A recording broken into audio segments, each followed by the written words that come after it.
मेरे गुरु साहब श्री के चरणों में मेरा प्रणाम है, माननीय बाबा जी के चरणों में मेरा प्रणाम है और उपस्थित सभी गुरु भाई गुरु बहन के चरणों में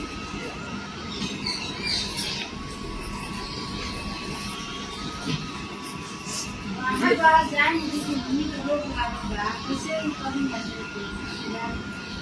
जिस स्थल पे हम लोग बैठे हैं, कहते हैं कि जहाँ साधु होते हैं वहाँ की हर चीज में उन्हीं की ऊर्जा, उन्हीं की जागृति होती है। इसीलिए 1920 में हमेशा हम लोग के साहब मिलते रहे और इसके न्यूनतम व्यवस्था में ही शिव की चर्चा, साप्ताहिक चर्चा जो सोमवार को रखी गई पहले के तौर पे, ये काफी वर्षों से चल रही है। 2004 से ये शुरू हुआ था जब 541 में थे, फिर घर बदलते रहे लेकिन चर्चा चलती रही। हाँ, स्थान बदल सकता है, शिव की चर्चा रुकती नहीं। कहते हैं जहाँ चाह वहाँ राह। अगर हम करना चाहते हैं किसी काम को तो उसके लिए रास्ता निकाल ही लेते हैं। चाहत अगर प्रबल हो, चाहत अगर बहुत तेज हो तो कोई ना कोई रास्ता हम लोग निकाल ही लेते हैं। तो अभी जैसे मीना जी बोली कि बाहर निकलने पे रोक है, रोक नहीं है, कहीं भी रोक नहीं है। सिर्फ सुरक्षा को देखते हुए, मौसम की गर्मी को देखते हुए ये निवेदन किया गया है कि आप जो है बीच दोपहर में खुली जगह पे शिव चर्चाओं का आयोजन नहीं करें। लेकिन शिव चर्चाओं का आयोजन करना ही सिर्फ महादेव का काम नहीं होता है। महादेव का काम होता है आदमी का आदमी से बात करना। एक व्यक्ति जब दूसरे व्यक्ति से बात करता है तो इसमें अस्थायित्व होता है। हम फोन से भी किसी से बात कर सकते हैं। जब कोई उपाय नहीं है तो हम फोन से बात कर लेंगे। जब कोई उपाय नहीं है तो हम तो चलते फिरते रास्ते में भी बात कर लेंगे, ट्रेन और बस में भी बात कर लेंगे। लेकिन अगर मेरे पास समय है और हम देखते हैं कि मेरे आसपास के घरों में लोग तो हैं, चारों तरफ लोग ही लोग हैं, हम अपने महादेव की बात किसी से नहीं कर सकते हैं। लेकिन हम लोगों के साथ दिक्कत क्या है कि हम लोग बाधा ये आती है कि हम आदमी का आकलन करते हैं। हम सोचते हैं कि फला आदमी से अगर बात करेंगे तो मेरी बात सुनेगा कि किस मानसिकता का है, किस स्तर का है। और साहब ने कहा कि चारों तरफ तो आदमी ही आदमी है यार। क्या जो सब्जी बेच रहा है वो आदमी आपको नहीं दिख रहा है? आप सब्जी खरीदने को जाते ही हैं, आप उससे अपने महादेव की बात क्यों नहीं करते? आप जिस रिक्शे पे बैठते हैं वो इतनी मेहनत से चला रहा है, आप उससे अपने महादेव की बात क्यों नहीं करते? स्वयं साहब श्री ने रांची में सबसे पहली बार किससे महादेव की बात की? जो सेक्टर 3 के चौराहे पे बैठकर मोची का काम कर रहा था, उससे साहब ने गाड़ी रोककर उस व्यक्ति से अपनी बात की, उसको अपने घर बुलाया, माँ नीलमानंदी में बैठाया और महादेव की बात उसके द्वारा शुरू हुई। फिर वो लौट के गया। साहब ने कहा कि अगर तुम्हारे आसपास कोई होगा तो उसको लेकर आना। वो अगले दिन पान दुकान वाले मंडल जी को लेके आया और इस तरह महादेव की बात रांची में शुरू हो गई। आज रांची जिला जो कभी ये पूरा झारखंड बिहार का भाग हुआ करता था, आज एक राज्य के तौर पे भी स्थापित है। यहाँ के जंगल और पहाड़ों में भी महादेव की बात होती है। और गौर करिएगा कि मामूली बात नहीं होती है। एक तरफ जहाँ आप जाइए तो देखिएगा कि कोई न कोई जाकर किसी को धर्म परिवर्तन करने के लिए कह रहा है, किसी को अपने अनुसार चलाने की कोशिश कर रहा है। उस स्थिति में जहाँ लोग बहुत बड़े पढ़े लिखे लोग नहीं है, बहुत शास्त्र का अध्ययन नहीं किया है उन्होंने, लेकिन जंगल और पहाड़ों में रहने वाले लोग जब शिव की चर्चा करते हैं तो उनका आत्मबल अनुकरणीय है जगत के लिए। साहब ने कहा है, शिष्यानुभूति कहती है कि शिव के शिष्य का सामान्य भावाचरण भी जगत के लिए अनुकरणीय होता है। सामान्य भावाचरण यानी आपके जो भाव हैं, जो आचरण में दिख रहे हैं, सामान्य सुबह से उठने से लेकर रात के सोने तक जो सामान्य तरीके से हम जीवन को जीते हैं, शिव के शिष्य का वो सामान्य भावाचरण भी जगत उसका अनुकरण करता है। इसको याद है कि रांची जिला के बगल में जब आप पलामू जाइएगा, जहाँ माँ नीलामानंदी का घर है मनातूगढ़ में, तो रांची से जब उस तरफ बढ़िएगा आपको पहले लातेहार जिला पड़ता है, फिर पलामू जिला पड़ता है और फिर गढ़वा। तो रांची से आगे बढ़ने पे लातेहार जो जगह है, वहाँ सुविधाओं की उस जिले में बहुत कमी है, गरीबी भी है, और पहाड़ पे बहुत ऊंची ऊंची जगह पे छोटा छोटा गांव बसा हुआ है। एक सुबह अखबार में निकला कि बाहुबलियों ने शिव शिष्यों का घर जलाया। ये है 2013 या 14 की बात है, 13-14 के समय। और अखबार में ये खबर पढ़ के हम लोग को लगा कि ये शिव शिष्यों का घर जलाया, ये क्यों?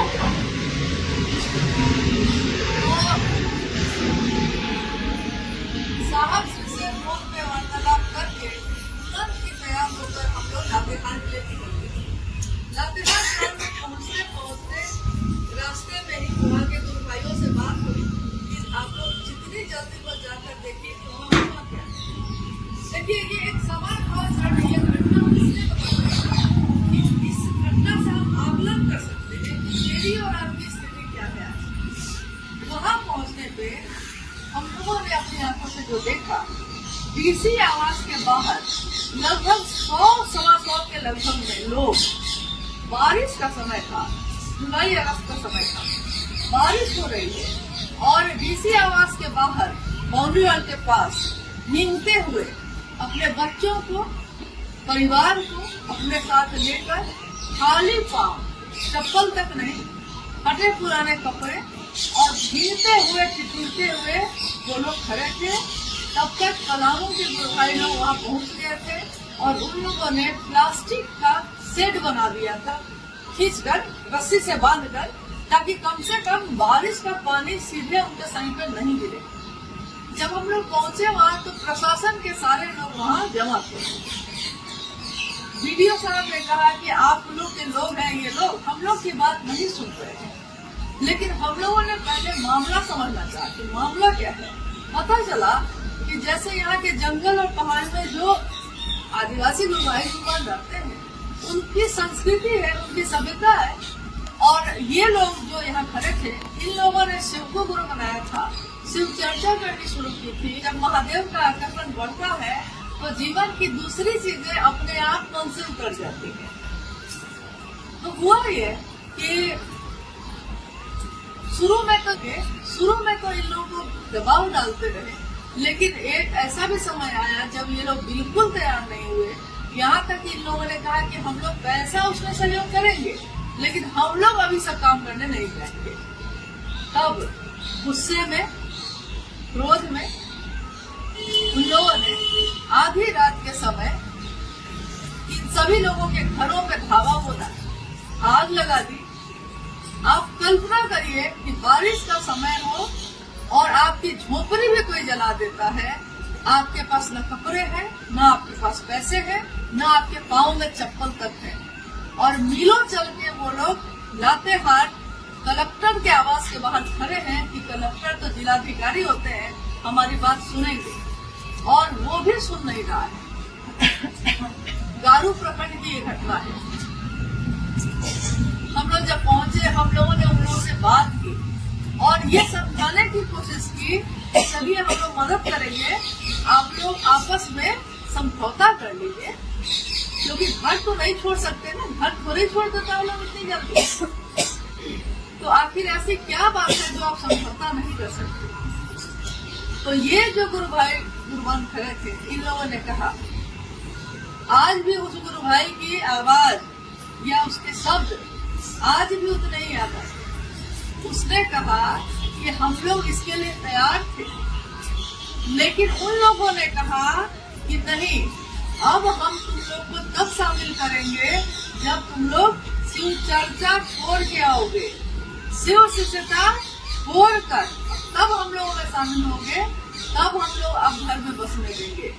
और वो भाई ये बोलकर कह रहे हैं कि ये कैसे होता देखिए, हम महादेव को कैसे छोड़ सकते थे, हम शिव की चर्चा करना कैसे छोड़ सकते हैं। आप सोचिए कि उस स्थिति में खड़े होकर वो व्यक्ति, वो गुरु भाई बोल रहा है जिसका सब कुछ लुट गया है, कुछ भी बाकी नहीं है, और तब वो बोल रहा है और आत्मबल के साथ बोल रहा है। ये कैसे होगा कि महादेव को हम छोड़ेंगे। यहाँ हम लोग गुरु भाई गाते हैं ना, तेरे कदमों में गिर जाए मर जाए हम, इस तरह हमारी मिट्टी ठिकाने लगे, उनसे एक पल में कैसे बिछड़ जाए हम, जिनसे मिलने में हमको जमाने लगे। तो देखिए ये सुनकर हम लोग सारे लोग क्या खुदा सवाल लगे। हालांकि उसके बाद की घटना है कि कलेक्टर से जाकर मिले, फिर पूरा पुलिस पीके का आया, उन लोगों के साथ गारू प्रखंड उनके गांव गया, गुरु भाई लोग साथ में गए और समझौता कराया गया। समझौता ये हुआ कि आप अपने अनुसार जो करते हैं करिए, लेकिन ये लोग जो शिव की चर्चा करते हैं ये लोग शिव की चर्चा ही करेंगे, क्योंकि हमारे भारत देश में ये संविधान है, ये कानून है कि कोई आपसे जबरदस्ती मत बदलने के लिए या जिस रास्ते पे आप चल रहे हैं, चलना चाहते हैं, उसको बदलने के लिए जबरदस्ती नहीं कर सकता है।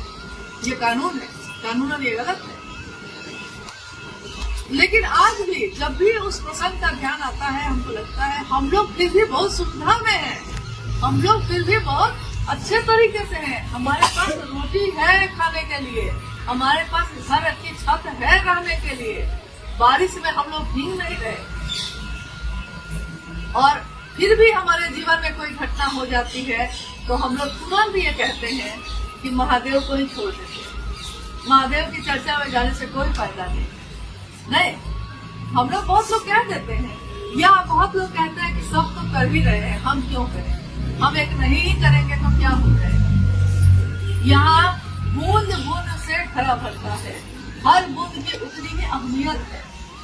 और अभी जब एक सविता जी चर्चा कर रहे हैं, हम इसीलिए सुनना चाहते हैं। देखिए हम यही अनुरोध करेंगे कि हम में से कोई न कोई आता है जिसके मन में जैसा महादेव की भावना है वैसा बोलता है, और कभी कभी आवेश में ज्यादा ही बोल जाता है। तो होता क्या है कि हम लोग गुरुभाई उसकी बात को पकड़ लेते हैं। तो हो सकता है कोई गुरुभाई या गुरुबल ऐसे होंगे जिन्होंने आपसे ये कहा होगा कि हाँ झाड़ू लगाते हुए भी महादेव को देख, हम झाड़ू लगा रहे हैं, झाड़ू लगाते हुए ये नहीं कह रहे महादेव हम झाड़ू लगाते हैं, ये नहीं कह रहे हम बर्तन धो रहे हैं। महादेव को प्रणाम करने के मन में, उस मानसिक स्थिति में रहना है कि आप अपने जीवन में कुछ भी कर रहे हो, आपका मन महादेव के सानिध्य में रहे। क्योंकि आखिर महादेव को प्रणाम करने के लिए मन ही का साधन है, झाड़ू या बर्तन तो साधन नहीं। और जब उदाहरण भी देना है तो क्यों नहीं फूल तोड़ते समय महादेव को प्रणाम करते, क्यों नहीं भोजन बनाते समय आप कह सुना है लेकिन मन न कर रहा है आपका, नहीं मन कर रहा है। साहब ने जो कहा है उस बात को समझने की कोशिश करिएगा, और जितना भर आप अपने मन में उसको उतार सकिए उतना भर उतारिएगा, दूसरों तक पहुंचाने की कोशिश कीजिएगा। कोई बढ़िया से उस बात को बता सकता है, कोई बढ़िया से नहीं बता सकता है, लेकिन इससे मूल बात पे कोई फर्क नहीं पड़ता। 3 सूत्र करना मतलब 3 सूत्र करना है, सिर्फ बोलने से नहीं होता। हम अगर ये कहते हैं कि खाना बनाना है हमको, तो सिर्फ खाना बनाना है कहने से खाना नहीं बनता, खाने की व्यवस्था करनी पड़ती है, राशन लाना पड़ता है, चूल्हे पे बर्तन चढ़ाना पड़ता है। और आज रांची जिले में स्थिति ये है कि आज भी बहुत जगह पे महादेव का संदेश जाना बाकी है, बहुत ऐसी जगह है। तो जिसका जो सामर्थ्य है उतना भर भी अगर कर लेगा तो महादेव का काम बहुत ज्यादा बढ़ जाएगा।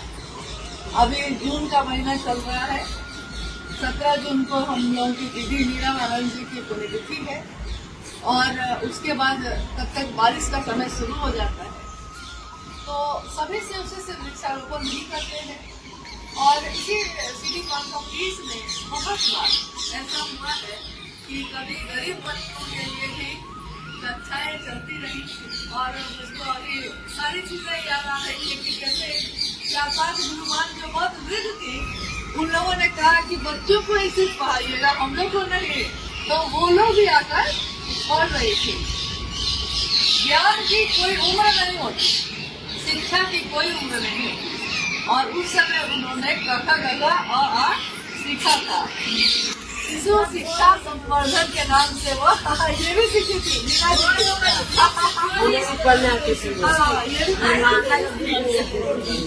पढ़ने आती थी। और बच्चे जो बस्तियों में रहते थे, वो लोग भी बहुत खुशी मन से, हाँ, बहुत अच्छे मन से पढ़ते थे। और कभी कभी साहब भी समय देते थे। साहब आके यही इसी जगह पे बैठे रहते, और बच्चे और भाई गुरुवार में आ जाते। साहब के तरफ से समोसा भी खाई जाता। तो जब हम अचानक सोचे कि जाते हैं आज चर्चा में, निकल ही नहीं पाते हैं, समय का ही अभाव हो गया है, तो निकलने लगे तो याद आया कि खाली हाथ कैसे जाएंगे, क्योंकि साहब तो हमेशा बनाए हैं। संजय से सीतामढ़ी से मिठाई आई, सोचे कि यही ले चलते हैं, इसी का टुकड़ा कर लेंगे।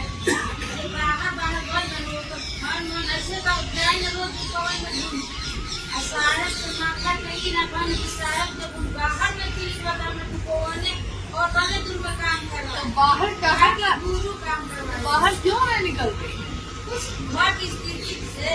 अच्छा अच्छा, महादेव की दया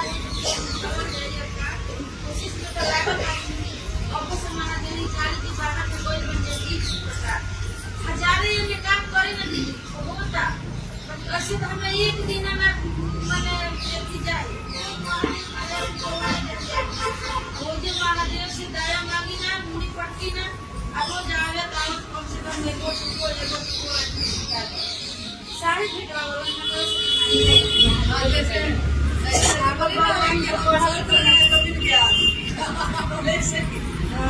बढ़िया की महादेव को आदत हो गई है, जब तक कोई शर्त नहीं लगाता है सुनते नहीं है। बात सुने